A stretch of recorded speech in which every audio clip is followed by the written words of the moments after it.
This morning we are talking about the very important topic of addiction and how we can help our loved ones get help or maybe help ourselves get help. Here to give us all the information we need to know is Heather Wright, who is a counselor with Erlanger Behavioral Health. Good morning, Heather. Good morning. Good Thanks to for see having you. me. Good to see you. Okay, so we're talking about addiction in general this morning, and that can cover a lot of things. Absolutely. So when someone says the word addiction, what do we need to have come to mind versus what actually does come to mind some ways?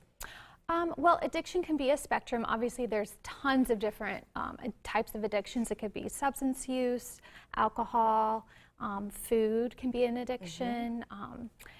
So everybody's different in how they may express their addiction. And so I guess one of the biggest questions you receive is probably, what are the signs that someone may be addicted to something? Yeah, so some of the red flags would be if they're lying, if they're hiding their behavior, maybe even isolating, because then maybe they're isolating themselves so that they can partake in more drugs and alcohol, and also not following through on commitments. And they may not be able to hold down a job, their relationships. Basically, it gets worse and worse to where like your life will just could be unmanageable. Right. So hopefully you can catch it before that happens. Right, so it can start small, and like you mentioned, some of those small indicators are things like lying, maybe routine changes, you know, like you said, kind of isolating themselves. Sure, definitely. Okay, and what else, you know, can we do to maybe, like, how do we approach the subject? Maybe we have a loved one that we think may be addicted to something. How do we approach this subject with them? That can be really difficult, but absolutely necessary. I really suggest seeking professional help because you're going to need to set some healthy boundaries, and that can be really hard to do when you're seeing your loved one struggle. So reach out for help. See a counselor that works with addictions, and they can help you and be an outside guide to how to navigate this. And just be honest too. Talk with your loved one and say, you know, I've been seeing this, I'm really concerned, and let them know how their behaviors have affected you.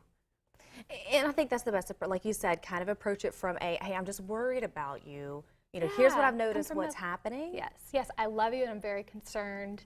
Because often with addiction, it's very blinding. And so it's easy to stay in a state of denial. And so it can be really hard to, sometimes you have to have a loved one really be honest with you about what's going on before you get help. And of course, the loved ones are important in supporting through the process. You know, so maybe we've had this conversation, or maybe we think we need to have the conversation and we're seeking some advice. What's the best way for us to kind of get in touch with you and start the process with you guys at Erlanger?